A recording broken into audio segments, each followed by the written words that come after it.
কদিন আগে বললাম ওবায়দুল কাদের কাকা যদি এখন ফিরে আসতো তাহলে ভাষণে কি বলতো জানেন? অনেকেই ভাবে শেখ হাসিনা পালিয়েছে, শেখ হাসিনা পালাই না, শেখ হাসিনা হিজরত করেছে। একজন গলায় দড়ি দিচ্ছে মরার জন্য, বলছে তুই মরবি, সত্যি তোর কি মরার ইচ্ছা? তা বলছে মরবো বুঝলেই তো গলায় দড়ি দিচ্ছি। তা বলছে তোর যে দড়ির অবস্থা, এ দড়িতে মানুষ মরে? তা বলছে না হয় সারা রাত লাগবে, না কি লাগবে, না হয় সারা রাত লাগবে, তাও গলায় দড়িতে মারবে। এখন এলাকার মানুষ প্রয়োজনে সারা রাত থাকবে আজকে, তাও কিছু কথা শোনানোর দরকার আছে না নাই? তো নারীদের কিন্তু বুদ্ধি আছে, এদের বুদ্ধি এত বুদ্ধি, যদি দেখবেন যে বল্টুর সাথে কথা বলতেছে, হ্যাঁ বল্টু ভাই তোমাকে খুব মিস করছিলাম জানো, তুমি কল দিয়াতে আমি খুশি হয়েছি, হ্যাঁ তোমার সাথে কথা না বললে ভালো লাগে না। পিছনতে যদি স্বামী আসে এসে, এই সখিনা ভাই তাহলে এসানে ভাই, ভাই এসে বেড়াইতে সানে, হ্যাঁ মার একটু দেখে রেখছেন ভাই, তোরা ছাড়া মার কি ডা আছে? ওরে বাবা, একদম সাথে সাথে স্টার জলসাতে বিটিভি যেখানে হচ্ছিল পাখি থ্রি পিস, ওখানে এখন লেবুর চাষ। নাসির হজ্জা বাড়িতে একদিন গোস্ত নিয়ে এসেছে, 1 কেজি গরুর গোস্ত। কিসের গোস্ত? অনেকদিন ধরে খাওয়া হয় না, এনে স্ত্রীকে বলতেছে রান্না করো, একটু মজা করে খাবো। আমি গেলাম কপোতাক্ষ থেকে গোসল করে আসি, গোসল করে এসে সরিষার তেল নিয়ে মালিশ করতেছে আর বলতেছে নিয়ে আইসো, নাল তো খালি পড়তেছে জিভের পরে। 1 কেজি গরুর গোস্ত, অনেকদিন পরে গোস্ত খাবে, এরকম অভাব আগে ছিল না? ছিল না। আর 1 কেজি গোস্ত খাওয়া কি মানুষের জন্য কোনো ব্যাপার ছিল? এক বসায় 1 কেজি গোস্ত, 1 কেজি চালির ভাত এমনি মেরি দিতে পায়। এখনো এরকম মানুষ আছে না নাই? নাসিরউদ্দিন হজ্জা বলল স্ত্রী বেগম সাহেবা নিয়ে এসো। বেগম সাহেবা নিয়ে আসবে কি, বিড়াল একটা ধরে এনেছে। কি এনেছে? বিড়াল, গলায় দড়ি দেয়। এনে বলছে কত করে বললাম বিড়ালটা ফেলাই দিয়ে এসো, আজকে কি ক্ষতিটা হয়ে গেল। কেন? তা বলছে তোমার এই বিড়ালে সেই 1 কেজি গোস্ত সব তেস মেরে দিয়েছে। বলছে সত্যিই খেয়েছে? বলছে আমার কথা বিশ্বাস হয় না, আমার কথা বিশ্বাস হয় না, আমি এই সংসার করবো না। মানে হয়েছে কি, ওই স্ত্রী রান্না করতে করতে একান্ত কোন করে খাতি খাতি ও 1 কেজি গোশ মারি দো আসে। নাসিরউদ্দিন হজ্জার বউ বলতেছে রশি টেনে যে বিড়াল 1 কেজি গোস্ত মারি দিয়েছে, এখন এই ডারে তুমি আর কি করবা দেখো। তো নাসিরউদ্দিন হজ্জা দেখলো যে বোর সাথে অনেক সময় রবীন্দ্রনাথ ঠাকুর বলেছে নারীদের থেকে, নারীদের বেশি জানার চেষ্টা করো না, নারীদের ব্যাপারে যত কম জানো ততই ভালো। বেশি গবেষণা করবেন, করলে বিপদে পড়বেন। মনে করেন ভাই বিয়ে করে নিয়ে আসেন তাপসী রাবিয়া, ওই পর্যন্ত থাকেন। ও যদি রিসার্চ করেন দেখবেন যে এমন কোন লাইলাতুল ফেব্রুয়ারি নেই যে গদখালি যায়নি। গেছে তো গেছে, প্রতি বছর একটা করে ইঞ্জিন চেঞ্জ করেছে। কথা কয় না, মানে প্রথম বছর যদি মেম্বারের ছেলে নিয়ে যায়, পরের বছর চেয়ারম্যানের ছেলে, তারপরের বছর এমপি ছেলে, তারপরের বছর মাওলানার ছেলে। কথা কয় না। এখন নাসিরউদ্দিন হজ্জা তো চালাক ছিল, ও দেখলো স্ত্রীর সাথে বাগবিতণ্ডা করে লাভ নেই, বললো প্যাকেটে ভরি দাও, নিয়ে যায়। নিয়ে এসে বসুন দিয়ে ওখানে ডিজিটাল মিটার, আমার শাহ আলম ভাইয়ের বলতেছে ভাই দাড়ি পাল্লাটা একটু অন করেন দিন। অন করি ওজন দেখে ওই বিড়ালটা কাটাই কাটাই 1 কেজি। কয় কেজি? বাড়িতে স্ত্রী বলছে বেগম সত্যি কি এই বিড়াল তোমার ওই 1 কেজি গোশ খাইছে? তুমি এখনো অবিশ্বাস করো? আপনার কাছে ফোন দিয়ে আমি আজকেই বাড়ি ছেড়ে চলে যাবো। এই সংসারে আসা পর্যন্ত আমার জীবনে সুখ নাই, শান্তি নাই, আমি আর থাকবো না। বলছে বিবি দেখো তোমার পরে আমার কোনো অভিযোগ নেই, আমি তোমার এক কলিজা দিয়ে ভালোবাসি, কিন্তু আমার একটা দুঃখ, আমার একটা দুঃখ। ওরে আসো, 2-1টা মল্লিতা 18 কোটি মানুষ, ইয়া তো বারবার খালি কয় ট্রেন আসছে ট্রেন আসছে। 18 কোটি মানুষের মধ্যে 3-4টি মরলে কি হয়? 5 তারিখে 2000 মরে গেল, তাই আওয়ামী লীগের কিছু হইলো না, এখনো রাস্তায় এসে দাঁড়াতে চায়। আমার কথা কি বিশ্বাস হয় না? নাসিরউদ্দিন হজ্জা বললেন অবশ্যই বিশ্বাস হয়, কিন্তু বেগম সাহেবা আমার, আমি এই বিড়ালটা নিয়ে গিয়েছিলাম শাহ আলম ভাইয়ের দোকানে, নিয়ে যেয়ে ডিজিটাল মিটারে ওজন দিলাম, বিড়ালটা দেখলাম কাটাই কাটাই 1 কেজি। এখন আমার দুঃখ হলো এই বিড়ালটা যেহেতু 1 কেজি হয়েছে, এই বিড়ালটা যদি ওই গোশ খেয়ে থাকে তাইলে সেই গোশ তো কই, কারণ বিড়ালটা কয় কেজি। আর এখন যদি এই বিড়ালটা সেই গোশত হয় তাইলে আমার সেই বিড়ালটা কই একটু বের করে দাও, কারণ বিড়াল তো 1 কেজি। এইটা তুমি বললে 1 কেজি গোশ বিড়ালে খেয়ে নিয়েছে, তাহলে এই বিড়াল যদি গোশ খেয়েই থাকে তাহলে সে গোশতটা কই, আর এইটাই যদি সেই গোশত হয় তাহলে আমার সেই বিড়ালটা কই, এইটা তো দেখাই দেবা। কয়দিন আগে আমার একজন কাছের মানুষ সংসারে অশান্তি হয়েছে। আমি বললাম আপনার স্ত্রীর ফোনের পাসওয়ার্ড কি? কয় আমি জানি না। কলাম পাসওয়ার্ড কি দিয়া? কয় দিয়া। আমি বললাম তাহলে তো হাইজাক হয়ে গেছে। কথা কয় না। বউয়ের ফোনে যদি পাসওয়ার্ড থাকে, সেই পাসওয়ার্ড যদি স্বামী না জানে, তাইলে বুঝবেন বউয়ের মধ্যে ভেজাল আছে না নাই। দেখেন আমাদের পুরুষরা করে কি, একটা কাপড় গায়ে দেওয়ার জন্য বুতাম যদি না থাকতো তা ভালো হইতো। সে নেই যে মানে এত করি পারে কি রে, ঠাস করে টান দিই, বোঝেননি? আর ওদের মাথার মধ্যে খালি একটা স্কার্ফ লাগাইতে যাইয়ে যে কোটা সুই ঢুকাই, এ কোটা আমাকে মারি ভ্যালু ঢুকাইতে পারবে। কথা কয় না। সুই আর সেফটি পিন যে কটা লাগায়, ওই সুইগুলো সম্ভব কোনো পুরুষের দেন। এরপরে সাজুগুজুতি দেখেন, ঠোঁটে লিপস্টিক তো লাগায়, আবার তার কাটার বর্ডার দেয় আমি কালো করে, আছে না নাই? খাতি যেই যেন লিপস্টিক নষ্ট না হয়ে যায়। ও কায়দা করে, এই যে কায়দা করিতে ধৈর্যের দরকার। আল্লাহর নবী সাহাবীদেরকে ডেকে বললেন, ওগো সাহাবীরা শোনো, আজকে একটা ঘটনা বলি, তোমরা শুনবা আর আমার প্রশ্নের অ্যান্সার করবা, যেখানে বুঝবা না আমি বুঝিয়ে দেব। আল্লাহর নবী বললেন, কোন একজন পথিক, কোন একজন মুসাফির সফর করার পথ 1 মাসের, কয় মাসের? 1 মাসের রাস্তা পাড়ি দিবেন, খাবার নিয়েছেন সাথে মরুর পথ, পথের মধ্যে কোনো পানি নাই, খাবার নাই, 1 মাসের জন্য যতটুকু দরকার ততটুকু নিয়েছেন, কিন্তু দুর্ভাগ্য হলো এই পথিক 15 দিন যাওয়ার পরে তার খাবারগুলো শেষ হয়ে গেছে, পানি শেষ হয়ে গেছে, পিপাসার্ত মরুর পথ, মরুভূমিতে পিপাসায় কাতর। এই পথিক এখন কি করবে? আল্লাহর নবী সাল্লাল্লাহু আলাইহি সাল্লামের সাহাবীরা বললেন, ওগো নবী, এই লোকটির উচিত হবে ডানে বামে কোথাও পানি আছে কিনা খুঁজে দেখা, কারণ যেহেতু সে পিপাসার্ত এবং 15 দিনের মাথায় তার খাদ্য খাবার পানিও শেষ হয়ে গেছে, এখন যদি ফিরে আসতে হয় কতদিন লাগবে? কতদিন? আবার গন্তব্যে যেতে গেলেও কতদিন? 15 দিন লেগে যাবে। সুতরাং 15 দিন পানি ছাড়া বাঁচা সম্ভব নয়, পানি ছাড়া তো বাঁচতে পারবে না, পানির অপর নাম যেহেতু জীবন, সুতরাং আশেপাশে পানি খুঁজে দেখা দরকার। বিশ্বনবী বললেন, আমার সাহাবীরা, লোকটি তাই করলো, আশেপাশে পানি খুঁজতে লেগে গেল, একটা বনের মধ্যে পানি পেয়েও গেল, কিন্তু ওঠানোর কোনো ব্যবস্থা নাই, এখন কি করবে? সাহাবীরা বললেন, কোনোভাবে তার পানিটা উঠানো দরকার, কোনোভাবেই সেই পানি পান করা দরকার, যেহেতু পানির সন্ধান পেয়েছে, কোনো না কোনো হিকমত তার খাটানো দরকার। আল্লাহর নবী বললেন, হিকমত করে বন থেকে লতা ছিঁড়ে আনলো, তারপরে লতাটা গাছের ডালে বাঁধলো, বাঁধার পরে লতাটা পানির মধ্যে ঢুকিয়ে দিল এবং সেই লতা বেয়ে নামতে লাগলো। যখন কূপের মাঝ বরাবর পৌঁছে গেল, তখন দেখলো নিচে ওই পানিতে বিষধর সাপ ফনা ধরে রয়েছে, পানি পান করতে গেলে সাপ কামড় দিবে, এখন কি করবে? আল্লাহর নবী সাল্লাল্লাহু আলাইহি সাল্লামের সাহাবীরা বললেন, ওগো নবী, এই লোকটির উচিত হবে এখন উঠে চলে আসা, কারণ যেহেতু পানি পান করতে গেলে সাপের কামড় খেতে হবে, সুতরাং যে জীবন বাঁচাতে যে যদি জীবনটা মৃত্যুর কারণ হয়, তার থেকে ভালো অন্তত এখন উপরে উঠে নিজের আত্মরক্ষা করা। আল্লাহর নবী সাল্লাল্লাহু আলাইহি সাল্লাম বললেন, লোকটা তাই করলো, উপরে উঠার জন্য চিন্তা করলো এবং লতাটা বেয়ে উপরে উঠবে, যখন উপরের দিকে তাকালো, তখন দেখলো জঙ্গল থেকে কোনো একটা বাঘ এসে ওই কূপের মুখে দাঁড়িয়ে গিয়েছে। এখন যদি উপরে ওঠে তাইলে বাঘে এই লোকটারে খেয়ে ফেলবে। ওগো আমার সাহাবীরা, বলো এখন লোকটি কি করবে? আল্লাহর নবীর সাহাবীরা বললেন, লোকটির উচিত হবে এখন চুপচাপ বসে থাকা, লতাটা শক্ত করে ধরে থাকা, যতক্ষণ পর্যন্ত না সাপ পানির নিচে চলে যায় অথবা বাঘটা আবার জঙ্গলের অভ্যন্তরে চলে যায়, ততক্ষণ পর্যন্ত এই লোকটার উচিত হবে ওই লতাটা শক্ত করে আঁকড়ে ধরে বসে থাকা। আল্লাহর নবী সাল্লাল্লাহু আলাইহি সাল্লাম বললেন, লোকটা তাই করলো, শক্ত করে বসে থাকতে চাইলো, লতাটা ধরে শক্ত করে বসে আছে। হঠাৎ করে চিন্তা করলো, বাঘ চলে গেছে কিনা, একটু উপরের দিকে তাকিয়ে দেখি। যখন উপরের দিকে তাকিয়ে দেখলো যে ডালটা গাছের সাথে বাঁধা ছিল, বন থেকে জঙ্গল থেকে দুইটা ইঁদুর এসে ওই লতাটা কুটকুট করে কেটে দেয়। ওই লতাটা যখন কালো ইঁদুরটা কাটে তখন সাদা ইঁদুরটা বসে থাকে, আর সাদা ইঁদুরটা যখন কাটে তখন কালো ইঁদুরটা বসে থাকে। ওগো আমার সাহাবীরা, বলো এই লোকটির এখন চিন্তা কি হবে? এই লোকটি এখন কি চিন্তা করবে? আল্লাহর নবীর সাহাবীরা বললেন, ওগো বিশ্ব নবী, এখন এই লোকটির চিন্তা হবে ওই লতাটা আঁকড়ে ধরে বসে থাকা।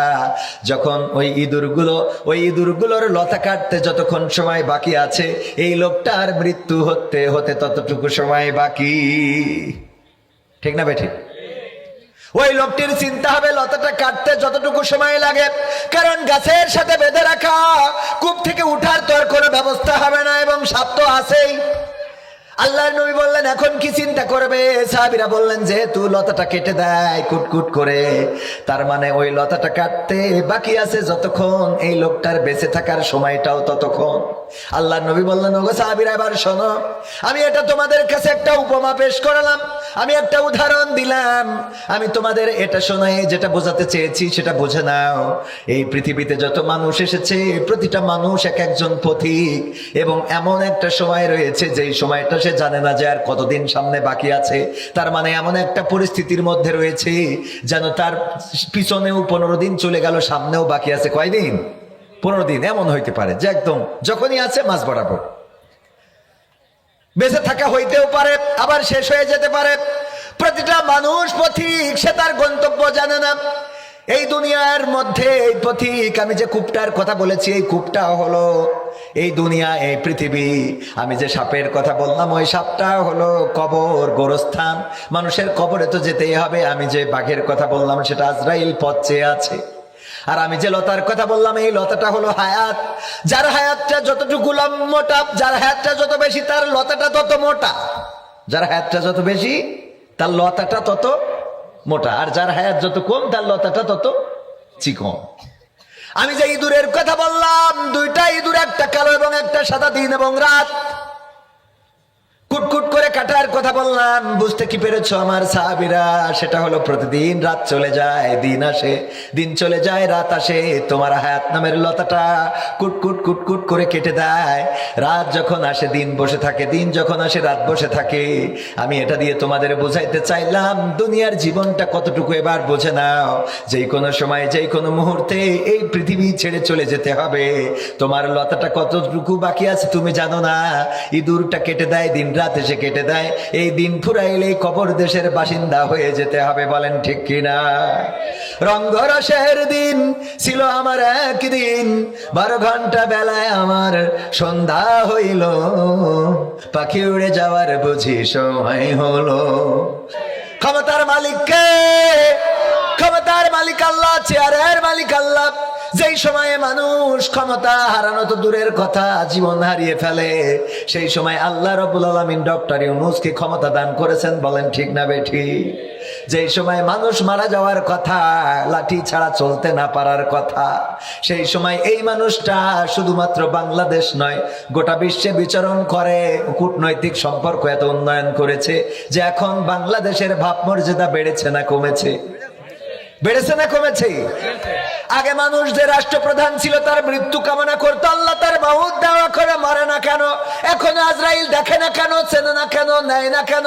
আর এখন ডক্টর ইউনূস ক্ষমতায়, সবাই কয় আল্লাহর হায়াত বাড়াও, ঠিক না বেঠে? এতদিন আন্দোলন হয়েছে, এই দেশে কোন সরকার স্বাধীনভাবে রাষ্ট্র চালাতে পারে নাই। এই দেশে সেই বঙ্গবন্ধুর আগে থেকে ইংরেজদের বিরুদ্ধে আন্দোলন ছিল না? ছিল না? ইংরেজদের বিরুদ্ধে আন্দোলন ছিল, পাকিস্তানের বিরুদ্ধে আন্দোলন ছিল, দেশ স্বাধীনের পরে বঙ্গবন্ধুর বিরুদ্ধে আন্দোলন ছিল, আন্দোলন ছিল জিয়াউরের বিরুদ্ধে, আন্দোলন ছিল এরশাদের বিরুদ্ধে, আন্দোলন ছিল খালেদা জিয়া শেখ হাসিনার বিরুদ্ধে। কিন্তু এখন বর্তমান এমন একটা সিচুয়েশন যেন এসেছে সামনে, আগামীতে ডক্টর ইউনূসকে ক্ষমতায় রাখার আন্দোলন শুরু হবে, ঠিক না ঠিক? এটা কিন্তু রাজনীতির কথা নয়, এটা শুধুমাত্র বোঝানোর জন্য বললাম। আজকে আমাদের স্বরাষ্ট্র মন্ত্রণালয়ের যিনি দায়িত্বে রয়েছেন, স্বরাষ্ট্র উপদেষ্টা, তিনি কি করেছেন? তিনি যাওয়ার পরে দেখলেন লাল গালিচা সম্বর্ধনা, গালিচারে উঠাইছেন, দেখেছেন কিনা? লাল গালিচা সম্বর্ধনা তিনি নাই, লাল গালিচা উঠাইছে এবং বলে দিয়েছে, বারবার করে বলি এইগুলো করা যাবে। রাষ্ট্রপ্রধান তো এমন হইতে হবে, রাষ্ট্রপ্রধানের আর তেল মারলে হবে না। একমাত্র একটাই নেতা ছিল যে তেল মারা পছন্দ করতেন না, তিনি ছিলেন ওবায়দুল কাদের, ঠিক না বেঠিক? কারণ ওনার ব্যাপারে যখন বলতেছে এখন আপনাদের সামনে বক্তব্য দিবেন বাংলাদেশ আওয়ামী লীগের অমুক নেতা, লড়াকু সৈনিক, বীর শ্রেষ্ঠ, এই সেই ঠেলে দিয়ে কয় এত বলতে হবে কেন?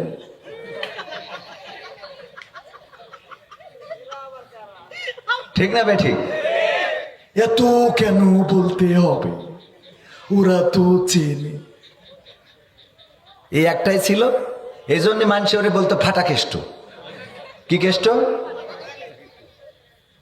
তাছাড়া বাকি সব তেলবাজ। এটাও একেবারে কম না, কিন্তু অন্তত মঞ্চে তো বলতো মাসুদ ভালো হয়ে যাও, তাও তো বলতো। এই একটাই ছিল যে মাসুদ রে ভালো বানাইতে চাইতো, আর বাকি তেলবাজ। সামনে এক কথা পিছনে এক কথা কয়, আমরা মুইতে দিলি বানের পানির মতো ভেসে যাবে, অথচ তারাই কনে গেল এখন খুঁজে পাওয়া যায় না। ঠিক না বেঠে? ক্ষমতা চিরদিন থাকে না, জীবন চিরদিন থাকবে না। 41 সাল, 51 সাল, 71 সাল, 52 সাল, 72 সাল, কোন সালই জীবনে স্থায়ী নয়। ক্যালেন্ডারের পাতা উল্টায় একদিন মৃত্যুর দিন চলে আসবে। আমার বাবার জীবনেও এমন ঘটেছে। জীবনের শেষ দিনটা মাহফিল করেছেন জানুয়ারি মাসের 4 তারিখ, মাহফিল করেছেন ঝিনেদার কালীগঞ্জ বেতুলিয়া নামক একটা গ্রামে। সেখানে একটা হাদিস শুনিয়েছিলেন, আমি ওখানকার মানুষের কাছে শুনেছি। আমার আব্বা ওখানকার শ্রোতাদের বলেছিলেন, আল্লাহর নবী একদিন নামাজ পড়লেন, তারপরে মুখটা সাহাবীদের দিকে করে দিলেন। প্রায় বিশ্ব নবী সাল্লাল্লাহু আলাইহি সাল্লাম নামাজ শেষ করে সাহাবীদের দিকে মুখটা করে দিতেন, তারপরে সাহাবীদের খোঁজ খবর নিতেন। কেমন আছে, খেয়েছে না খায় নাই, কি অবস্থায় আছে, পরিবারে শান্তি আছে না নাই। আর আমাদের দেশের ইমাম সাহেব আল্লাহর ওলি একেবারে ঘড়ি ধরিয়ে মসজিদে ঢোকে আর মোনাজাত করেই উনার দায়িত্ব শেষ। ঠিক না বেটে? মসজিদ গুলোতে মুসাল্লিদের কিছু শেখানো হয় না। ইমাম সাহেব আছে, বেশি বললি আবার রেগে যেতে পারে।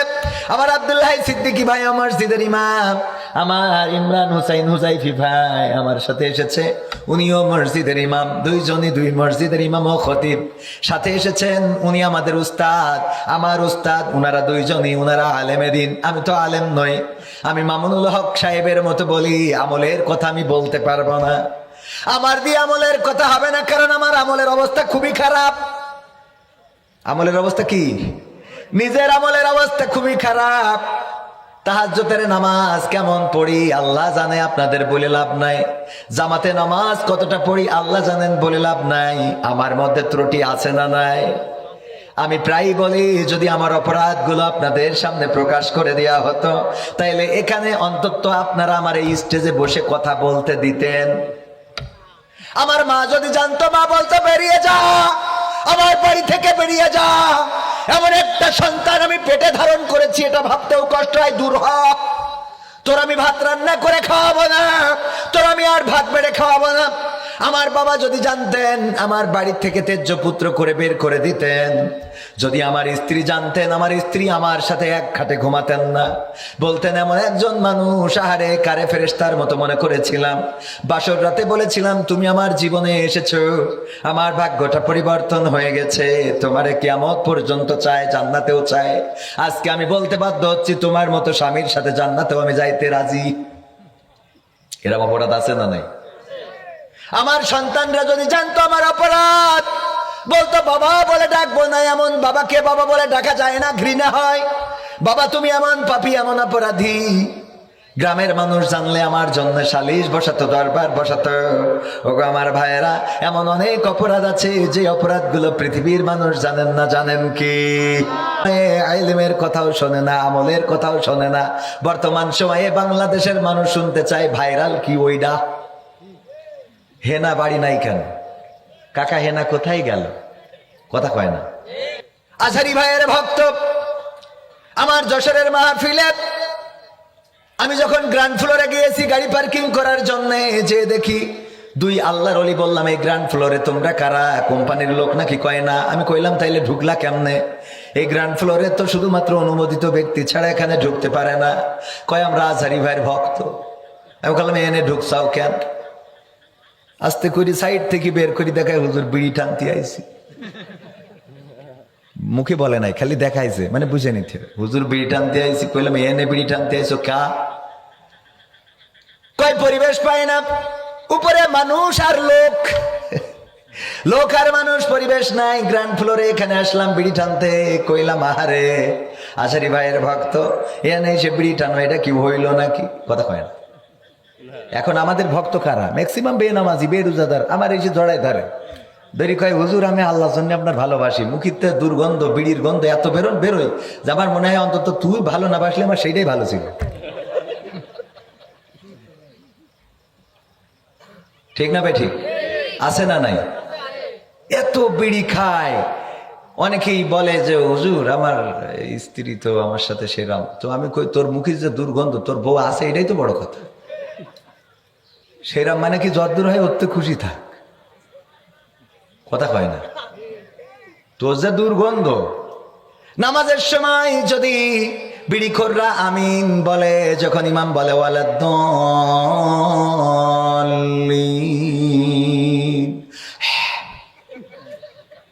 যে মসজিদে জোরে সেই মসজিদে তো আরো বেকায়দা অবস্থা, আমিন যখন বলে দুর্গন্ধ এত বের হয় ফেরেশতা খাতা কলম থুয়ে চলে যায়। যা আপাতত আমি গেলাম, তুই নামাজ শেষ কর, তারপরে এসে লিখবানে। ঠিক না বেঠে? দুর্গন্ধ আছে না নাই?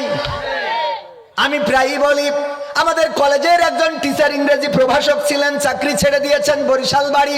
উনি আমার ওয়াজ শুনলে বুঝবেন আমি উনার কথা বলছি, রেফারেন্স দিয়ে দিলাম ক্লিয়ার করে। আমার বলতেছে কবির ভাই একটা কথা বলি, আপনার ওয়াজে কাজে লাগতে পারে কি? কয় আমার এক চাচা সমবয়সী বিয়ে দিলাম, দেওয়ার পরে আমার চাচা কয়েকদিন পরে অভিযোগ করলো, ওগো ভাতিজা তোমার চাচি তো আমার তার ঠোঁটে কিস মারতে দেয় না। দেয় না। বললাম তাইলে কি করবো, চাচিরে কি বলবো? কয় একটু বলা দরকার, কি এমন অপরাধ করলাম যে সব হয় কিন্তু কিস হয় না? লজ্জা ভেঙে ওই ভাতিজা বলল, চাচি যেহেতু সমবয়সী চাচা আমার, বিয়েটা দিয়ে আনলাম আমরা।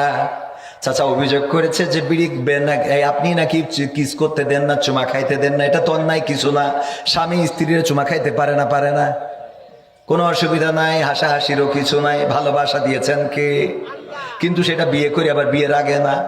ওগো আমার ভাইয়েরা, এই কাজটা করে না কেন প্রশ্ন করার পরে তার চাচি যে অ্যান্সারটা দিয়েছিল সেটা হলো এই, ওগো ভাতিজা যেহেতু লজ্জা ভেঙে তোমার চাচা বলে ফেলেছে, আমিও লজ্জা ভেঙে বলি, তোমার চাচা বিড়ি খেয়ে মুখটা এত দুর্গন্ধ করে রেখেছে যে ওর পাছায় কিস করা যাবে তা ঠোঁটে না।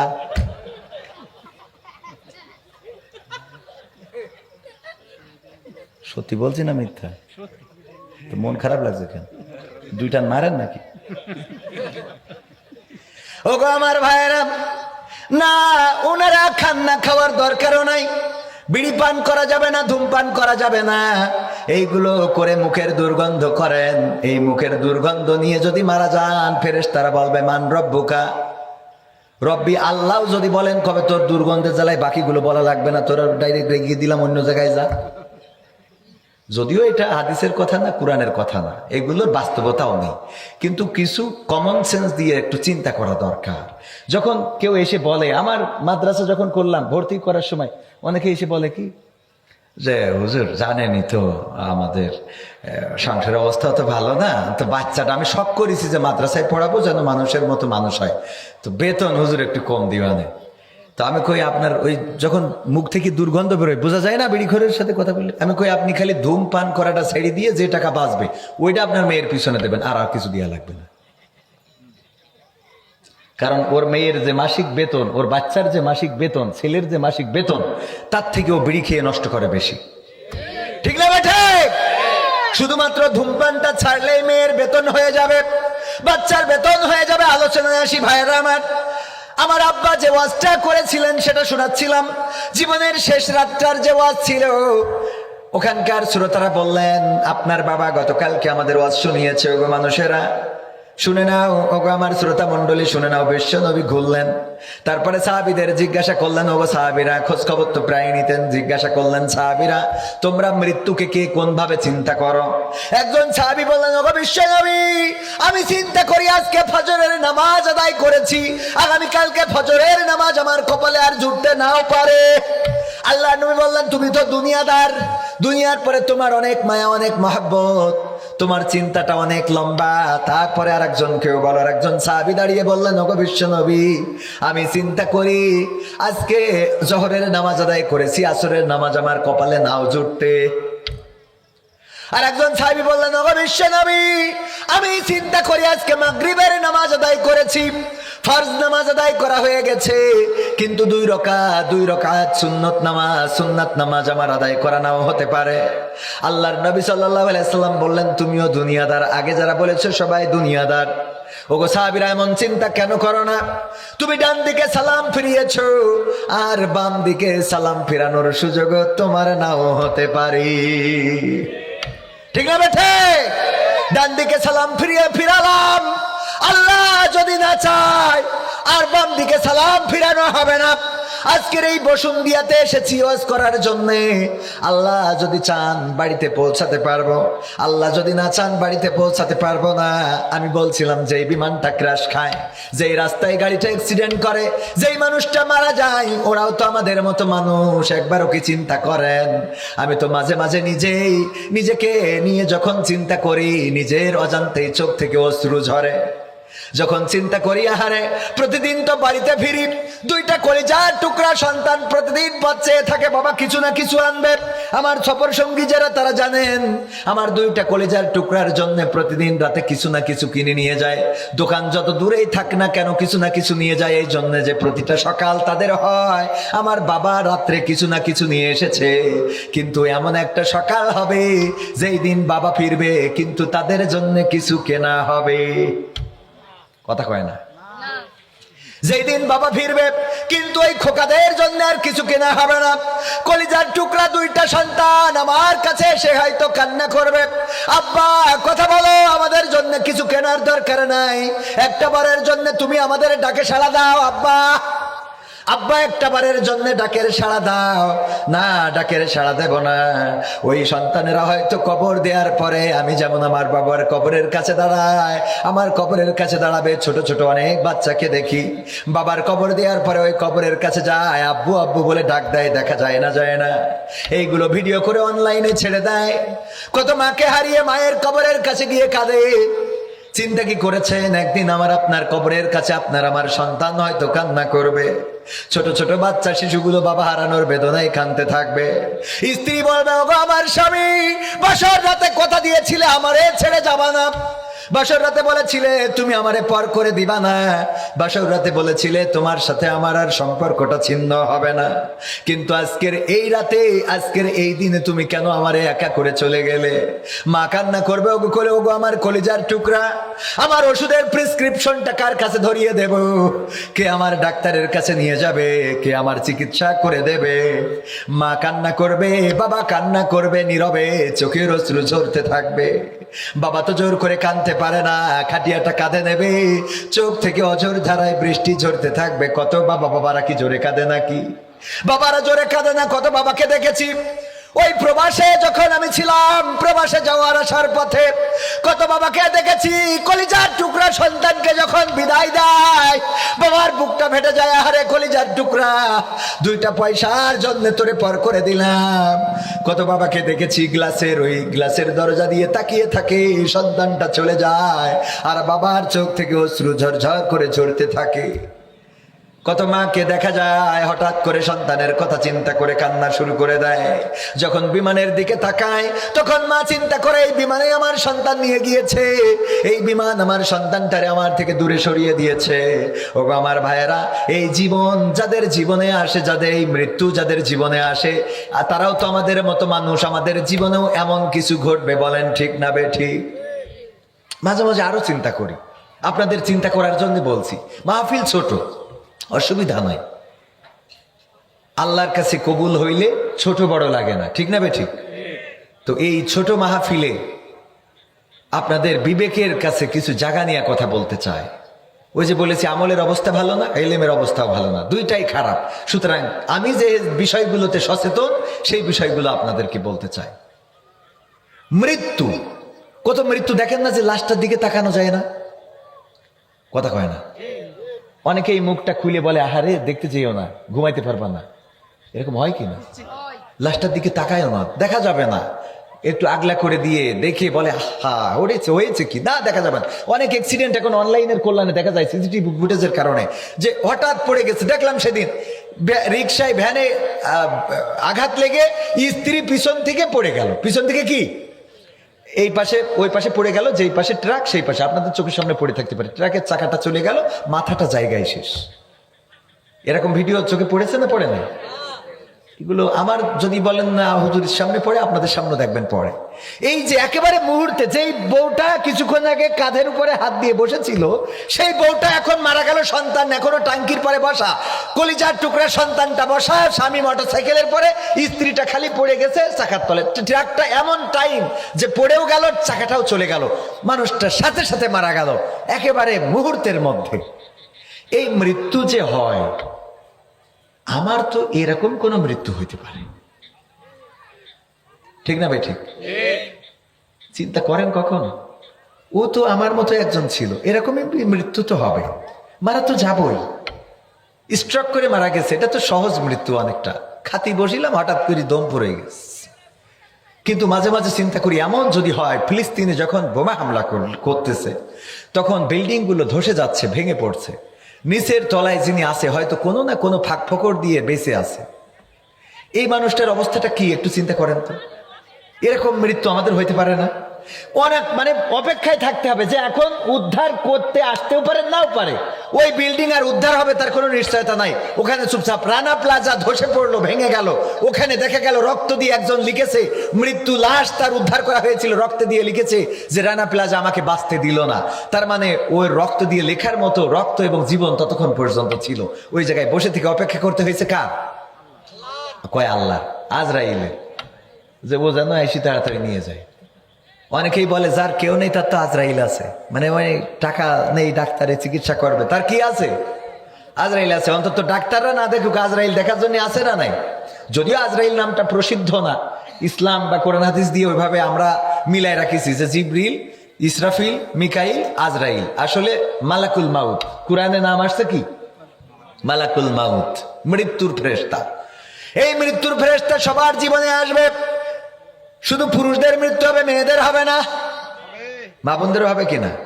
তো মা বোনেরা এখানে আপনারা যা আসিছেন তার থেকে অন্তত 3 বা 4 গুণ বেশি আছে, আমার ধারণা যদি ভুল না হয়, 3 থেকে 4 গুণ বেশি। এর কারণ কি? কারণ হলো অনেক পুরুষ বিদেশে গিয়েছে, ওদের তো মাহফিল অ্যাটেন্ড করার সময় তাদের বউগুলো এসেছে, তাহলে এই দিকটা একটা বেশি। আর এক গ্রুপ আছে যে পুরুষগুলো মানে ইতিপূর্বে ওলিয়া উলিয়ার পর্যায়ে পৌঁছে গেছে, মানে ওদের আর নামাজ রোজা কিছু করা লাগে, ওরা কের পর্যায়ে পৌঁছে গেছে? ওলিয়া উলিয়ার পর্যায়ে। এরকম পুরুষ কিছু থাকে, একজন বাড়ি যেয়ে বলছে এই ওঠ, তা বলছে কেন? বলছে নামাজ পড়তে হবে। তো বউ বলছে নামাজ পড়তে হবে কেন? বলছে বসুন দিয়ে কবির বিন সামাদ আইলো, কইছে যে যদি স্বামী মানে স্ত্রী যদি নামাজ না পড়ে এর পাপের কারণে স্বামী জাহান নামে যাবে। তা বলছে তাও অসুবিধা কি? কয় অসুবিধা কি মানে? তোর এত কষ্ট করে বিয়ে করে আনলাম কি জাহান নামে যাওয়ার জন্য? তা বলছে নামাজ তো তুমিও পড়ো না। বলছে আমার জন্য আমি জাহান নামে যাবো, তোর জন্য যাবো কে? আমার জন্য আমি জাহান নামে যাবো, অসুবিধা নাই, তোমার জন্য যাবো কেন? কয় কোন পাগলের রস শুনিয়েছে রাত্রি, এই কষ্ট করে এখন তুমি আমার কাল খেতে পারবে না। কোনো কাল খেতে না, আজ খেতে পড়তে হবে, কোনো কাল চলবে না, কাল বাঁচবো তার কোনো গ্যারান্টি আছে? হুজুর কইস কালকে মরে যেতে পারে। জোর করে উঠাই এসে উজু করে এবার বলতেছে যে বলো এখন এই রাতে 1টার সময় কেন নামাজ, কয় রাকাত, কোন সূরা দিয়ে শুরু করবো? আচ্ছা যা হয় পড়। কণ্ঠ নিচেই নামে না? নামে না? যা হয় পড়, যা হয় পড় বললি হচ্ছে না। বলো কি পড়বো, কয় রাকাত, এখন কেন নামাজ, কোন ওক্তের, এইগুলো তো ঠিক মতো ধরি। দেখেন অনেক পুরুষের নামাজ কি কি এটাও করতে পারবে না। সেদিন এক মহিলা ধরলাম যে উজুর ফরজ কয়টা? তা বলছে 3টা। আমি বলছি কি কি? বলছে জহর, আসর আর মাগরিব। সহ্য না করে পারা যায়? বলছে জহর, আসর আর মাগরিব। আমি আমার ওই কুইজে আছে মে ভাই, কুইজে আমি প্রশ্ন করলাম যে মেয়েদের ঋতুর সময় নামাজের বিধান কি? ঋতুর সময় আমি বললাম ঋতু বোঝেন তো? বলছে বুঝতে পারছি। তা বললাম এর সময় নামাজের বিধান কি? বলছে খুব করে পড়তে হবে। ওই সময় কি করতে হবে? খুব নামাজ রোজা করতে। কত বড় খাটাসের খাটাস। বলছে এই সময় নামাজ রোজা করতে হবে। আমি বলছি বাকি সময়? তা বলছে বাকি সময় পড়া লাগবে না। ওর যে সময় পড়া লাগবে না ওই সময় পড়বে, মানে ও নিজেই বানাই নিয়ে ঝাঁপি। কালেমা তৈয়বা প্রায় জায়গায় বলি, কালেমা তৈয়বা যদি জিজ্ঞাসা করি বলেন তো কালেমা তৈয়বাটা, কয় লা ইলাহা ইল্লা আনতা সুবহানাকা ইন্নী কুনতু মিনাজ জালিমিন। মানে ওরে এত বিপদে ফেলে দিয়েছি যে ওই উনুসের দোয়া পড়ি বসে থাকে। মা বোনেরা, ঋতুর সময় নামাজ মাফ, পরবর্তীতে আদায় করা লাগবে না, কিন্তু রোজা রোজাও বন্ধ থাকবে, পরবর্তীতে আদায় করার দরকার আছে না নাই? এই বেসিকটাও জানে না। মা বোনেরা নামাজের নিয়ম কানুন জানে না, উজুর ফরজ জানে না, নামাজের আরকান আহকাম জানে না, কিন্তু আইলা শাইলা বাইলা cosmetic, fair and lovely, lipstick, আলতা, সুনো, পাউডার, এইগুলো একটারও অভাব নাই। কথা কয় না?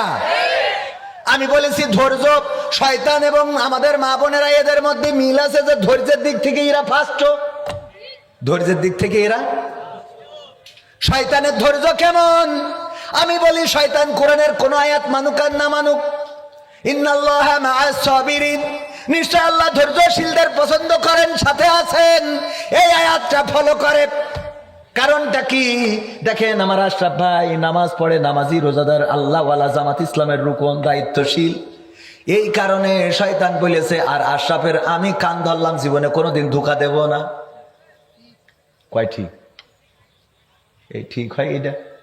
শয়তান কোনোদিন এরকম কান ধরিছে যে ওরা জীবনে ধোঁকা দেব না? কথা কয় না? যেই লোকটা 5 ওয়াক্ত নামাজি, রোজাদার, ইমানদার, তাহাজ্জুদ গুজারি, শয়তান কোনোদিন কি এটা মনে করেছে যে এই হুজুরের আর ধোঁকা দিয়ে লাভ নাই, ওর ছেড়ে দিলাম, ও যতবার ইবাদত করি বেড়াকে কান ধরলাম, তওবা করলাম, আর ওর কাছে যাব না। বরং প্রতিদিন ফজরের সময় মাথার কাছে হাজির, টিপে টিপে বলে আর একটু পরে যাইছেন। কথা কয় না? ধৈর্য আছে না নাই? একেবারে মৃত্যুর দিন পর্যন্ত শয়তান আপনার পিছনে লেগে আছে। আমার ভাইজান কত সুন্দর দাড়ি মেহেদি দিয়া, বিশ্ব নবী দাড়িতে মেহেদি লাগাতেন, এত সুন্দর এই লাল দাড়ি দেখে শয়তান বলল, তুই যেহেতু দাড়ি রেখে মেহেদি দিয়ে ফেলেছিস, আমি কান ধরলাম, তওবা করলাম, আমি আর যাব না কোনোদিনও হুজুরের ধোঁকা দিতে। বলিছে কোনোদিন? বরং শয়তান হুজুরের কাঠি দেয়, কয় যে ওর বউটা কিন্তু বেশ ভালোই লাগে। কথা কয় না? এই জন্য হুজুরদের বউ বেশি না কম? হ্যাঁ, কয় কম। ধৈর্য দেখ, আমারও ধরলি হয়তো না, এটা আবার ইউটিউবে বলা যাবে না, পরে আমার বাড়ি করবেন, তাই সত্যি কি আছে না? বোঝেননি? ঝামেলা আসতো, কোনো কিছু বলার কায়দা নেই। ও বললেও বাড়ি আমার ওই দারোগা আছে, কৈফিয়ত দিতে। মাহফিল করি টাকা নিয়ে যাই বুঝলে কিছুটা বাঁচা, তা না হলে মাহফিলও করতে দিত না। বিশ্বাস হচ্ছে না আপনাদের? হ্যাঁ, এই আবার ইউটিউবে একটু কাট করে দিয়ে আনে না, আবার এটার জন্য আবার টর্চার করে। ও আমার ভাইরা, তাইলে মা বোনদের ধৈর্য কেন শয়তানের সাথে মিলে, এবার বুঝাই। ফিরাই কই কি বউ কই হাত ধুয়ে সুতা, আমি কই লাস্টে একবারে ধুই নেবার। এত ধুয়ে পারে কিটা? কথা কয় না? এত হাত ধুয়ে পারে কিটা? আমাকে এত ধৈর্য না, হাত ধোয়ার ধৈর্য না, খালি এই নিয়ে দেখায়। আরে মানে ঠোঁট ঠিক থাক, ধৈর্য, কত ধৈর্য আল্লাহ ওদের দেশে। মেকআপ তো করে করে কালো ডারে সাদা চামড়া করে ফেলে, ওর চামড়া অভিশাপ দেয়। তুই আবার করলি কি? চামড়া অভিশাপ দেয় যে আমার তো একটা মান সম্মান আছে। এই কথা কয় না?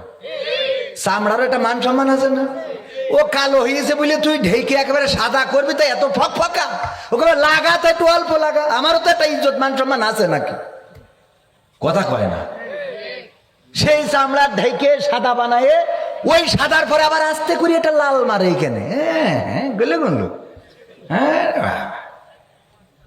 আপনারা কবেন হুজুর এত কায়দা করি? দেখেন, ও কায়দা করে দেখা লাগে না, সামনে পড়ছে এখন। কথা কয় না? ঠিক না বে ঠিক? তুমি যার লাগিয়া এমবি ভরো, তার তো বাটন ফোন। ওরে কেমন করে বুঝবে গো সে, কেমন করে বুঝবে গো সে ডিজিটাল তোর মন। তুমি যার লাগিয়া এমবি ভরো, তার তো বাটন ফোন।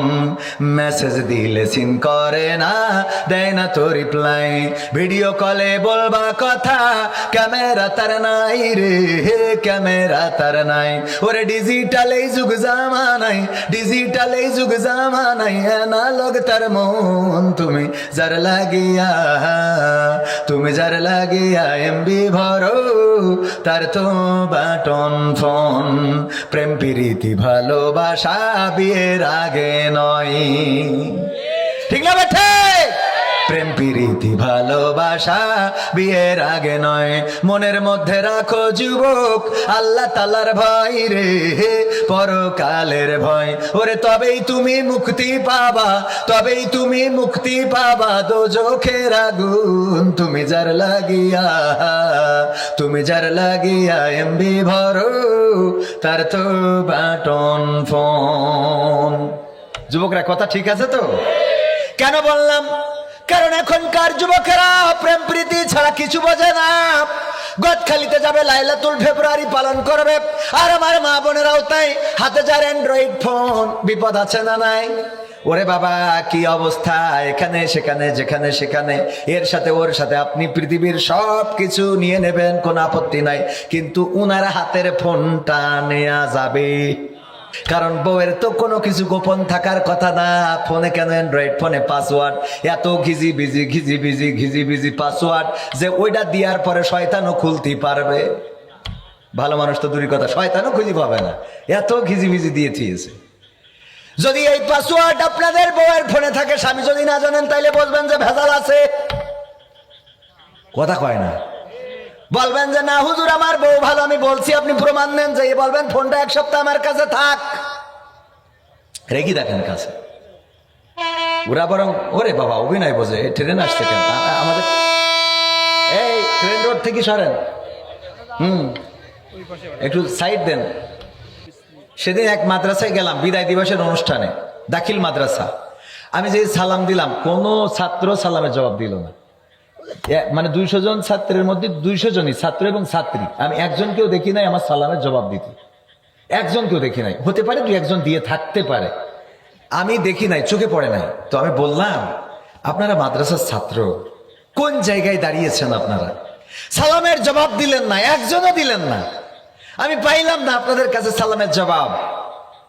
বলেন তো সালাম দেওয়াটা কি, এইটাও কইতে পারল না। এমনকি সেই মাদ্রাসার একটা কুইজ করে আমার ভিডিও আছে, কয়েকটা পর্বের মধ্যে একটা পর্ব, যে আমি তাদের নামাজের আরকান আহকাম সূরা ফাতিহা ধরেছি, বলতে পারে না। দাখিল মাদ্রাসার ছাত্রছাত্রী, দুঃখজনক। আমার মাঝে মাঝে মনে হয় আমি পদত্যাগ করিয়ে দুনিয়াতে চলে যাই। কোন দুনিয়ায় আছি? মাদ্রাসায় পড়ে, নামাজের নিয়ম জানে না, নামাজের আরকান আহকাম পারে না, সূরা ফাতিহা পারে না। আমি এই কথা বলার পরে আমাদের মাদ্রাসার একজন প্রাক্তন ছাত্র মালয়েশিয়াতে থাকে, উনি এসেছেন। উনি বললেন যে কবির ভাই আপনি তো আপনি এখান থেকে কোন একজনকে আত্তাহিয়াতু ধরেন, তাশাহুদ পড়তে পারলে আমি পুরস্কার দেব। চিন্তা করা যায়? আমি চ্যালেঞ্জ করছি, জান আমি মাদ্রাসার বিরুদ্ধে নই, বরং মাদ্রাসা নিজে প্রতিষ্ঠিত করেছি। আমার মাদ্রাসায় 180 জন ছাত্রছাত্রী এই বছর শুরু করলাম, আগামী বছর 300+ হবে। 300+ মানে কি, প্রায় 400 হবে ইনশাআল্লাহ।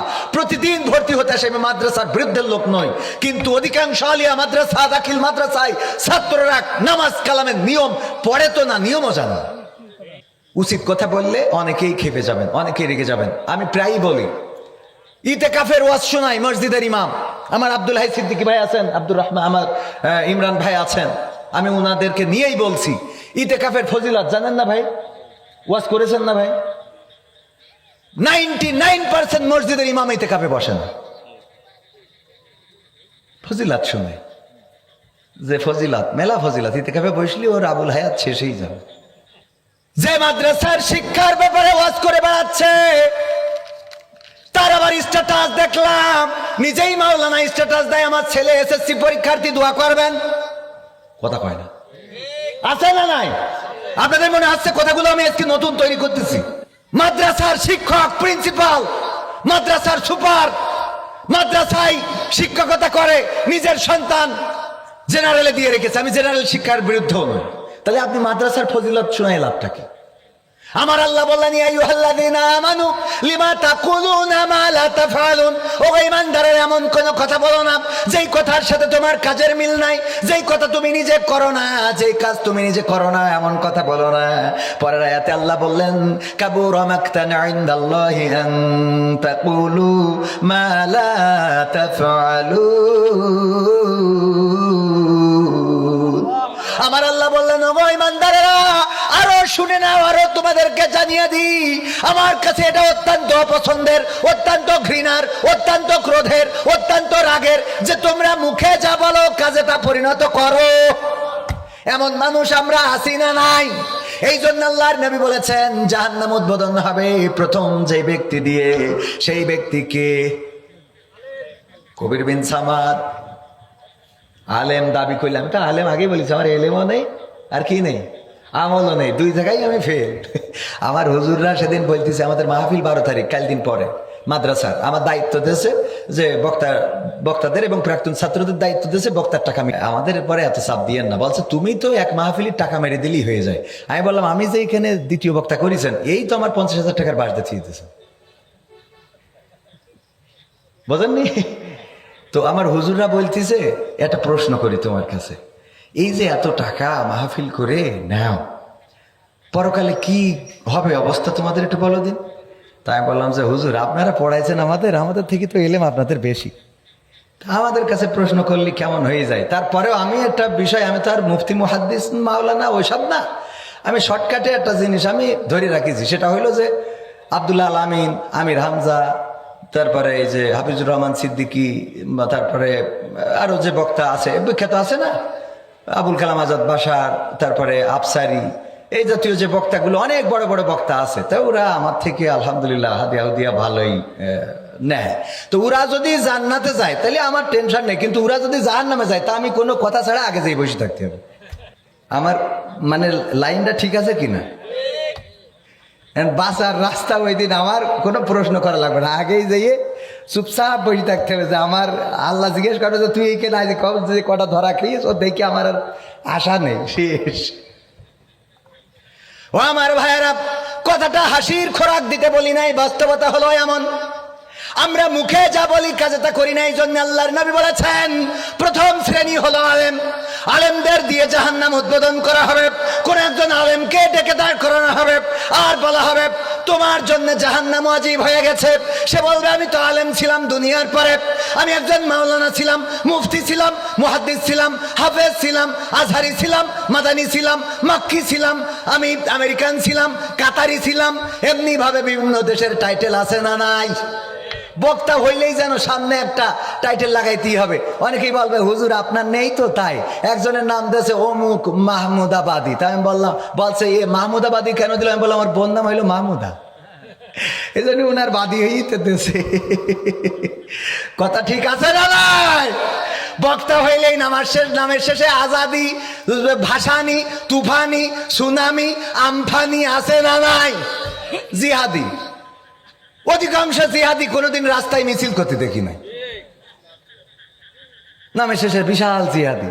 ও কোনে জিহাদ করেছে, কোনে গুলি খেয়েছে, আমি তো তাও ওইখানে একটা কাটার দাগ দেখাতে পারবো যে মোটর সাইকেলতে সেদিন পড়িয়ে যেতে কেটে গেছে, ওকে কাটার দাগও এটা দেখাতে পারবে না। কথা কয় না আছে, দেখেছেন জিহাদ, ও জিহাদ করে টাকা দেওয়ার পরে এসেই কেন জিহাদ করি, তারপর বাড়ি যাও। টাকা না দিলে কমিটির সাথে জিহাদ করে যে টাকা দিলি না কেন, তোকে জন্য অভিশাপ। এই হইলো জিহাদি। মানে না, মানে কিসের জিহাদি?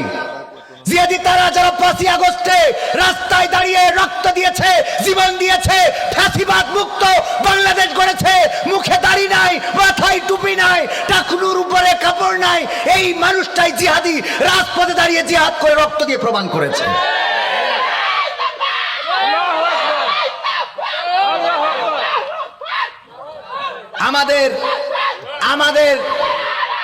আমাদের পকেট ভর্তি টাকা, কড়াই ভর্তি রান্না, শোল মাছ, বোল মাছ, ইলিশ মাছ, রুই মাছ, কাতলা মাছ, চ্যাং মাছ, ট্যাংরা মাছ, বিদেশি মাছ, দেশি মাছ, আপনার বসুন্ধিয়ার মাছ, যশোরের মাছ, জিগরগাছার মাছ, সাতক্ষীরার মাছ, গোস্ত, গরুর গোস্ত, ছাগলের গোস্ত, উটির গোস্ত, ভেড়ার গোস্ত, হাতির গোস্ত, কুত্তার গোস্ত, গড়ের সব খাওয়াইও হুজুরির মনের শান্তি তুলতে পারে না। কথা কয় না। তার মধ্যে আমিও একজন, আমি 1 নম্বর, পরে নাম্বার দেন, আমার রেখেতে নাম্বার দেন, আমার বাইরে রাখার দরকার নেই। মনে করেন না যে ও তাহলে মনে হয় এদিক তো হুজুর মনে হয় ফার্স্ট।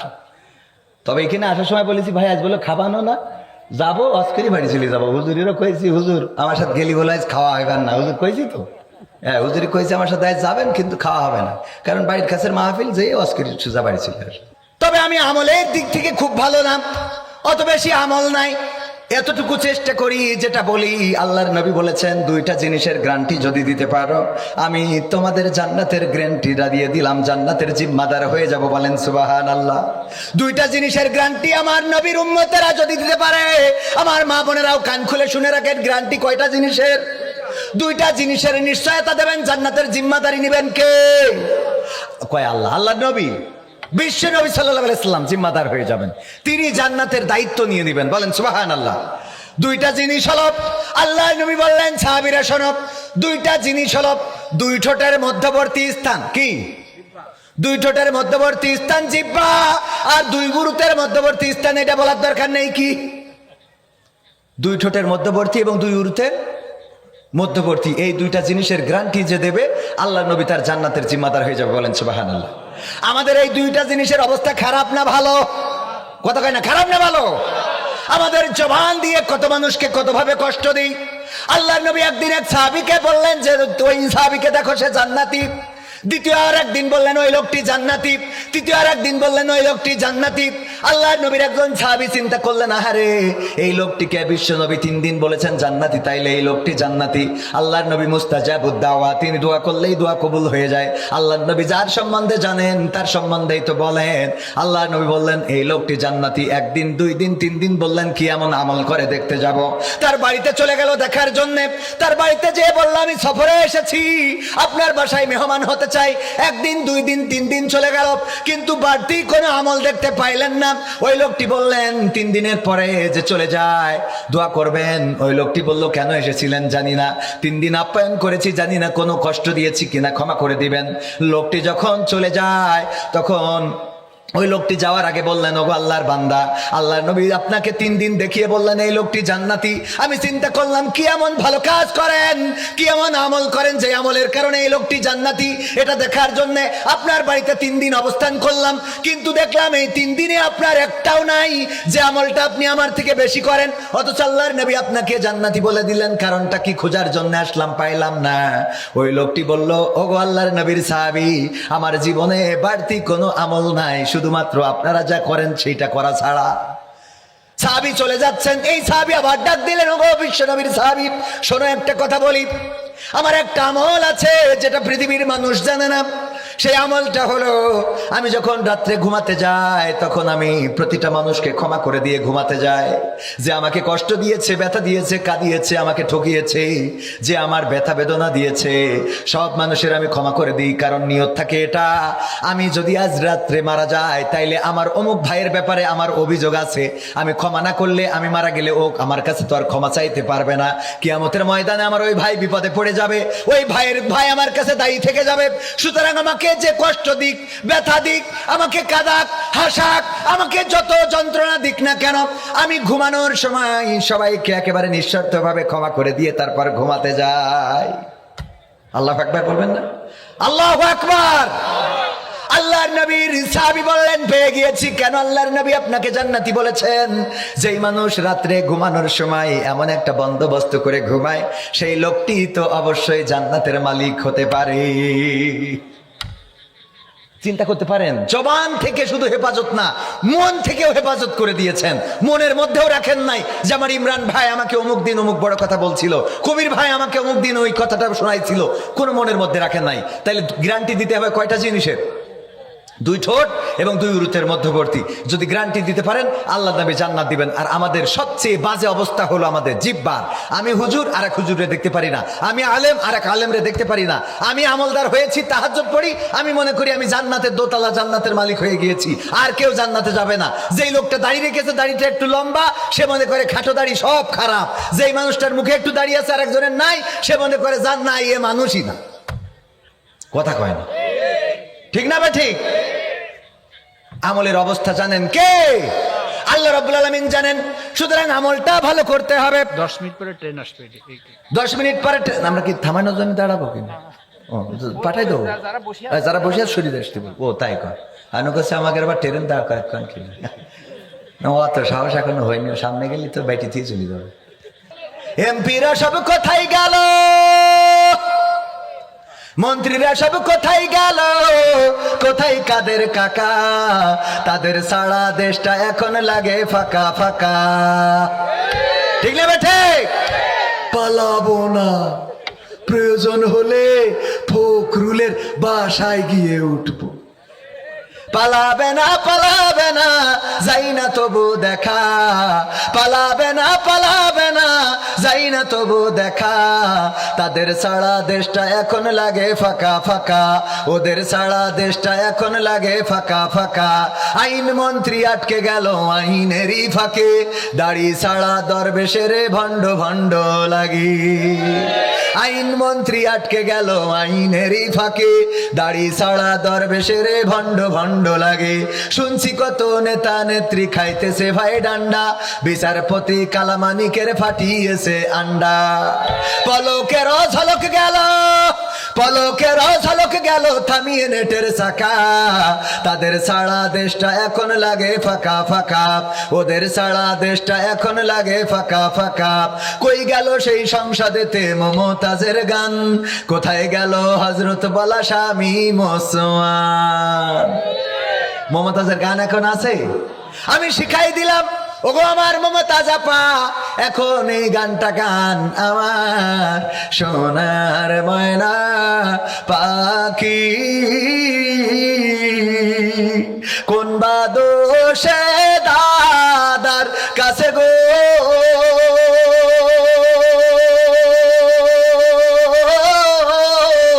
আমরা দেশে কেমনে থাকি রে আমার কলজের ময়না পাখি। এরকম গান গাওয়ার দরকার আছে না? তবে গান গাচ্ছে না এরকম না, গাচ্ছে। কি গান গাচ্ছে জানেন? ও আমার দরদি আগে জানলে, আগে জানলে তোর ভাঙা নৌকায় চড়তাম না, ভাঙা নৌকায় চড়তাম না, আর এই বিপদে পড়তাম না। ওরে বর্ডারেতে খাইলাম ধরা, বিসিটাও তো পাইলাম না। আগে জানলে, আগে জানলে তোর ভাঙা নৌকায় চড়তাম না। কথা ঠিক আছে তো? আবার আরো একটা গান গাছে, কয়দিন আগে বললো যে রাজপথে নামো, রাজপথে নামার পরে বাটাম খেয়েছে না খায় নাই, দড়ি দড়ি নিয়ে যাওয়া হলো। এবার যাওয়ার পরে বলতেছে, ভুলাইয়া ভালাইয়া মরে রাজপথে নামাইলি ও রে, ভুলাইয়া ভালাইয়া মরে রাজপথে নামাইলি ও রে, কেমন করে এত ব্যথা দিলি ও দরদি, কেমন করে জেলে ঢুকাইলি। কারণ এখন অনেকেই বলছে যে রাজপথে দাঁড়াইতে হবে। বাবা, এত সহজে রাজপথে দাঁড়ালে হবে না। 2000 মানুষের জীবন গেছে আর 20,000 মানুষ আহত, এত সহজে রাজপথে আসা যাবে না। শোনা কথা কয় না? মাহফিলগুলো এত সহজে করতে পারিছেন এর আগে? তো এত সহজে করতে, আজকেও থানায় গেলাম, আমার মাহফিল 13 তারিখ, গোলাম রব্বানী ভাই, আব্দুল সালাম যুক্তিবাদী ভাই। তো আমি অবহিতকরণ প্রসঙ্গে একটা চিঠি দিতে গেলাম থানার ওসিকে আজকে। তো যাওয়ার পরে আমাদের প্রশাসনের এক ভাই বলতেছে যে এখন ঈদের পরেও এই ঝড় বাদলের সময় মাহফিল হচ্ছে। সরি, আমাদের থানা সেক্রেটারি উনি বলতেছে মাহফিল এবার জন্য বেশি হচ্ছে, রমজান মাসও মাপ যায় না, ঈদের পরেও এখন মাহফিল হচ্ছে। প্রশাসনের লোক বলতেছে এজন্য কাজা কাফারা আদায় হচ্ছে। এজন্য কি আদায় হচ্ছে? কাজা কাফারা। হ্যাঁ, পোস্টার উল্টে লাগাইছি তো। কাজা কাফারা আদায় হচ্ছে। এই মাহফিল গুলো করার জন্য আগে ইতিপূর্বে আমি হামজা ভাইয়ের মাহফিল করলাম। হামজা ভাইয়ের নামটাও প্রচার করতে পারি নাই, নামটা লিখতেও পারি নাই, অনেকেই সন্দিহান ছিল। সেই হামজা ভাইকে গোপনে এনে স্টেজে ওয়াজ করাই দিতে হয়েছে। পরের দিন শুনি থানার ওসি ফোন করে বলতেছে, আপনি আমাদের চাকরিটা কি খাবেন? রাত্রে ওয়াজ করে গেছে, তার মানে ওয়াজ করলেও চাকরি যেত। কথা কয় না? তো সুতরাং এত তাড়াতাড়ি রাজপথে নামলে হবে না। ঠিক না বেঠে? এখন বক্তৃতা কত শুনবে, এখন ওদের জায়গায় গ্যাপ পূরণ করার জন্য আরো আল্লাহর ওলি। আজ দেখলাম জয় শঙ্কর একটা কথা বলেছে ওবায়দুল কাদের কাকার থেকেও খারাপ কথা বলছে। বাংলাদেশের নাকি শুভাকাঙ্ক্ষী আমার দাদারা, সব দেশের থেকে নাকি ওরা আমাদের দেশের কল্যাণ চায়। কে বলিছে? জয় শঙ্কর। কিডা? জয় শঙ্কর। ওরা নাকি বাংলাদেশের অন্য রাষ্ট্রের থেকে বাংলাদেশের ওরা নাকি কল্যাণ চাই, এত কল্যাণ চাই যে কাঁটা তারের বেড়ায় গুলি করে করি বাংলাদেশি মারে। কয়দিন আগে বাংলাদেশি মনে করি মারি দেখে ওকে এখন আগা কাটিনি, সে মালটা মরি গে। কথা বোঝেননি? এত ভালোবাসে যে অনেক সময় দেখবেন যে কয় না কুত্তা হন্য হয়ে গেলে নিজের গায়ে নিজে কামড় দেয়, আছে না নাই? সাপ দেখবেন যখন খুবই করে নিজের লেজে নিজে কামড় দিয়ে বসে থাকে। ওরা এত শুভাকাঙ্ক্ষী, এত কল্যাণকামী যে আমাদের বাংলাদেশিদের বর্ডারে না পেয়ে নিজের তা মারতেছে। এত কল্যাণকামী। আমাদের কল্যাণ চাও বলে বর্ডারে আমার ফেলারিকে তোমরা ঝুলিয়ে রেখেছিলে। আমাদের কল্যাণ চাও বলে আমাদের দেশের উন্নয়নে যার সবচেয়ে বেশি ভূমিকা, এই দেশে ইসলাম প্রচারের জন্য বঙ্গবন্ধুর পরিবার এসেছিল। পদ্মা সেতু, মেট্রো রেল, ট্রেন, সুখ, শান্তি, ডিজিটাল, স্মার্ট সব দিল আমাকে। সেই নেতৃত্বরা নিয়ে যেয়ে তুই দিয়েছিস। তোরা আমাকে কল্যাণ চাস? তোরা কথা কয় না। কল্যাণ চালি এত উন্নয়নের একজন নেত্রী ডক্টর ইউনূস সেইছে, তাও দেখছে না। ওগেরই লাগবে, কথা কয় না। এ যেন ওগেরই লাগবে, আমাকে যেন কোনো অধিকার নেই। আমাদের দেশে এত উন্নয়নে যার ভূমিকা, তার তুরা নিয়ে যাওয়ার কনকের কিটা? আমাদের উন্নয়ন তো আরো দরকার, কথা কয় না। নাকি ভয় করতে আমি? ক্ষমতায় কেউ স্থায়ী হয় না, হোক না সে হাসিনা কি বারে না, সে আরটা চিরকাল থাকে না। ক্ষমতায় কেউ স্থায়ী হয় না, মুজিবুর বেশি দিন থাকেনি, জিয়াউর কেউ তো রাখেনি। মুজিবুর বেশি দিন থাকেনি, জিয়াউর কেউ তো রাখেনি। এরশাদ চলে গেছে পৃথিবী ছেড়ে, এরশাদ চলে গেছে পৃথিবী ছেড়ে, কেউ আজ তার কথা কয় না। ক্ষমতায় কেউ স্থায়ী হয় না, হাসিনা ক্ষমতা ধরে রাখতে আয়না ঘর বানিয়েছিল, জনগণের রোশানলে দাদার দেশে পালিয়ে গেল। হাসিনা ক্ষমতা ধরে রাখতে আয়না ঘর বানিয়েছিল, জনগণের রোশানলে দাদার দেশে পালিয়ে গেল। ডিবি হারুনের পাশে আর, ডিবি হারুনের পাশে আর পরিমণিদের দেখা যায় না। ক্ষমতায় কেউ স্থায়ী হয় না, হোক না সে হাসিনা কি বারে না, সে আরটা চিরকাল থাকে না। ঠিক না বেঠে? আমার দাদারা আমাদের দেশের কল্যাণকামী অন্যান্য দেশের থেকে বলেছে জয়শঙ্কর, এটা যদি সত্য হয় তাইলে আজকের দিনেই তোমরা আমাদের ফ্রান্সে যে মাল রপ্তানি করব, আমাদের যে ওখান থেকে ট্রান্সশিপ নাকি ট্রানজিট শিপ নাকি যেন ইংরেজি শব্দ, এত শক্ত শব্দ বলতে পারলাম না, ট্রানজিটের জন্য ওখান থেকে যে বন্দর ব্যবহার করা হতো, সেই বন্দর ব্যবহার করার অধিকারটা কেড়ে নিয়েছে, আমাদের ট্রাক ফেরত পাঠিয়ে দিয়েছে আমাদের দাদারা। আজকের ঘটনা, কথা কয় না। এই নিয়ে পিনাকি ভট্টাচার্য খুব গুরুত্বপূর্ণ একটা কথা বলেছে যে আমাদের শুভাকাঙ্ক্ষী, এই যে খুব সুন্দর করে লিখেছে যে জয়শঙ্কর বলেছে ভারতের চাইতে বেশি কোনো শুভাকাঙ্ক্ষী কল্যাণকামী বাংলাদেশের মঙ্গল ভারতের থেকে বেশি কেউ চায় না, ভারতরাই নাকি আমাদের দেশের মঙ্গল চায়। উনি লিখেছেন পৃথিবীতে এক রাষ্ট্রের মঙ্গল আর এক রাষ্ট্র কখনো এইভাবে চায় না। বাংলাদেশের মঙ্গল দেখা ভারতের রাষ্ট্রের কাজ না, ভারত রাষ্ট্রের কাজ তার নাগরিকদের মঙ্গল দেখা। মায়ের চাইতে তো মাসির দরদ বেশি হতে পারে না। ভারত কত মঙ্গল চায় সেটা বাংলাদেশ গত 55 বছরে টের পেয়েছে। ভারত বাংলাদেশের মঙ্গল চায়, এই জন্য সীমান্তে পাখির মতো মানুষকে গুলি করে হত্যা করে। ভারত আমাদের দেশের কল্যাণ চাই বলে বাদ দিয়ে আমাদের নদীগুলো শুকিয়ে দিয়েছে। ভারত আমাদের কল্যাণ চাই বলে কাঁটাতারের বেড়া দিয়ে আমাদের দেশটারে ঘিরে দিয়েছে। ভারত আমাদের কল্যাণ চাই বলে সমস্ত রাজনৈতিক আর কূটনৈতিক সমর্থন দিয়ে ফ্যাসিস্ট হাসিনাকে টিকিয়ে রেখেছিল। ভারত আমাদের কল্যাণ চাই বলে তারা আমাদের ট্রান্সশিপমেন্ট, এই যে ইংলিশটা বলতে পারছিলাম না, কি শিপমেন্ট, ট্রান্সশিপমেন্ট বন্ধ করে দিয়েছে। ভারত আমাদের কল্যাণ চাই বলে আমজনতা আমাদের কাংলু বলে ডাকে। ভারত আমাদের কল্যাণ চাই বলে সীমান্তে ফেন্সিডিলের কারখানা খুলে বাংলাদেশকে ফেন্সির আখড়া বানিয়ে ফেলেছে। এছাড়াও আরো অনেক আছে না নাই? তারা আমাদের কল্যাণ চাই বলে বাংলাদেশের মানুষকে উস্কে দিতে নানান সময় নানান অপপ্রচার করে। তার মধ্যে অন্যতম অপপ্রচার হলো ডক্টর ইউনূস ক্ষমতা পাওয়ার পরে বলা হয়েছিল এই দেশে সংখ্যালঘু নির্যাতন হচ্ছে। বলেছে না বলে নাই? আমার দেশে আলেম ওলামারা মন্দির পাহারা দিয়েছে, মসজিদের সামনে আলেম ওলামারা নামাজ আদায় করেছে। বলেন ঠিক না বেঠিক? ফজরের আজান হয়েছে, মাদ্রাসার ছাত্ররা মন্দিরের সামনে নামাজ আদায় করেছে শুধুমাত্র তাদের মন্দির পাহারা দিতে। এই সম্প্রীতি বাংলাদেশ দেখেছে। শুধু তাই নয়, এবার ঈদের দিনে ঈদের নামাজে হিন্দুরা ফুল ছিটিয়েছে মুসলমান নামাজিরা যখন নামাজে গিয়েছে। বলেন ঠিক কিনা? এই সম্প্রীতি গত 16 বছরে ছিল না। এই সম্প্রীতি এবার প্রতিষ্ঠিত হয়েছে। যারা বলে এই দেশে সংখ্যালঘু নির্যাতন হয়েছে, আমার রিসার্চ একটা জিনিস খুঁজে পেয়েছে, সেটা হলো, আমি গবেষণা করে পেয়েছি, আমার দাদারা বললেন এই দেশে সংখ্যালঘু নির্যাতন হয়। আমি দেখলাম প্রথম নির্যাতনের শিকার যিনি হয়েছে তিনি হলেন আর কেউ নন, বাংলাদেশের উন্নয়নের সফল জননেত্রী শেখ হাসিনা, যার পরিবার এসেছিল ইসলাম প্রচারের জন্য।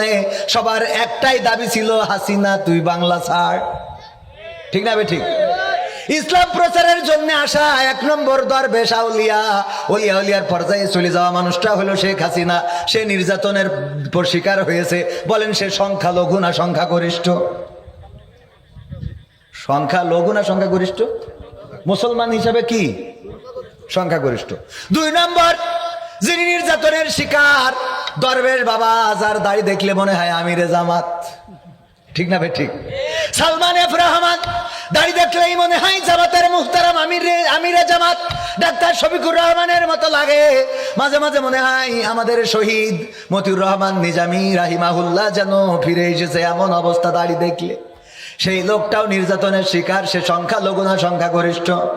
3 নম্বর আউলিয়া শামীম ওসমান, এত বড় পরহেজগার, এমন কোন রাত নাই যে 80-90 রাকাত তাহাজ্জুদ না পড়ে ঘুমাতে যায়। কথা কয় না? আমি 80-90 রাকাত মানে 1 বছরে পড়ি না, রোজার মাস ছাড়া।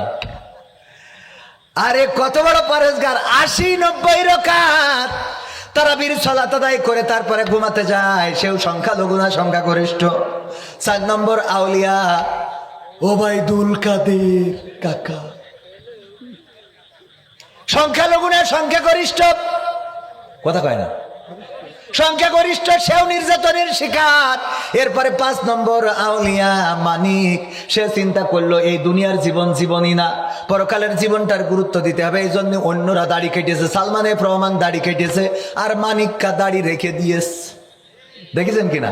মাথায় টুপি পরেছে, সব ছেড়ি বাগানে যে কলা পাতায় শুয়েছিল, যে আমি এখন সাধনা করবো, তসবি জপি একেবারে ফুলসিরাত পারে ওপারে থাকবো।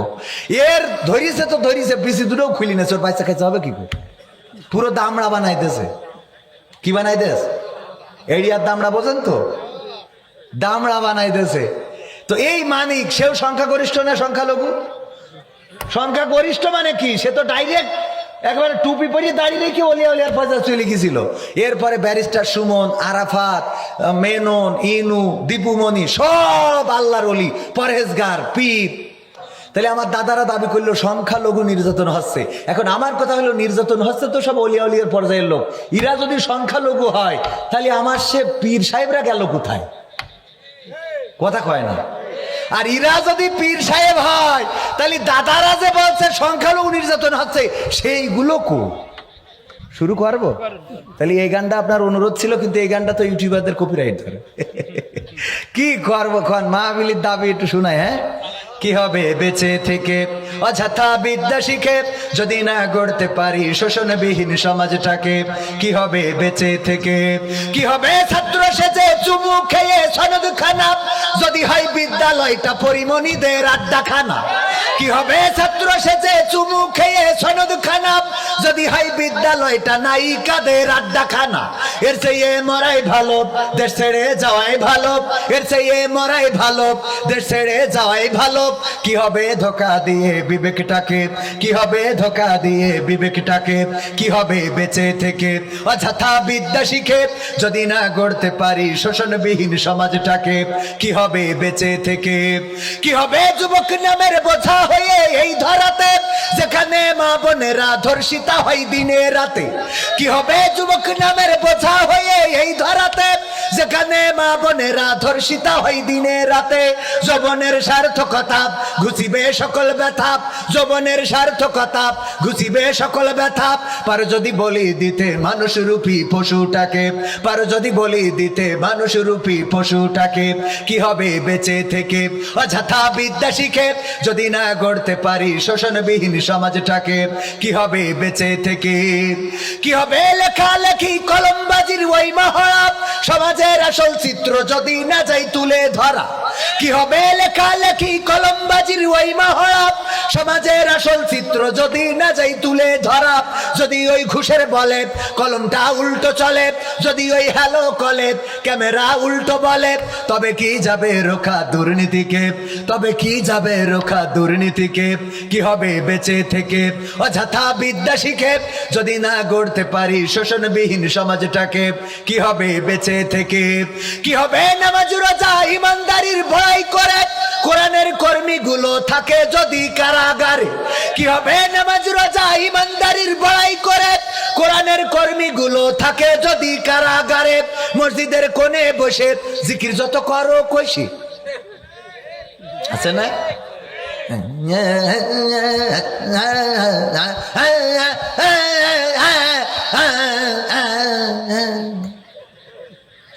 আবার মে ভাই নতুন সিকিউরিটি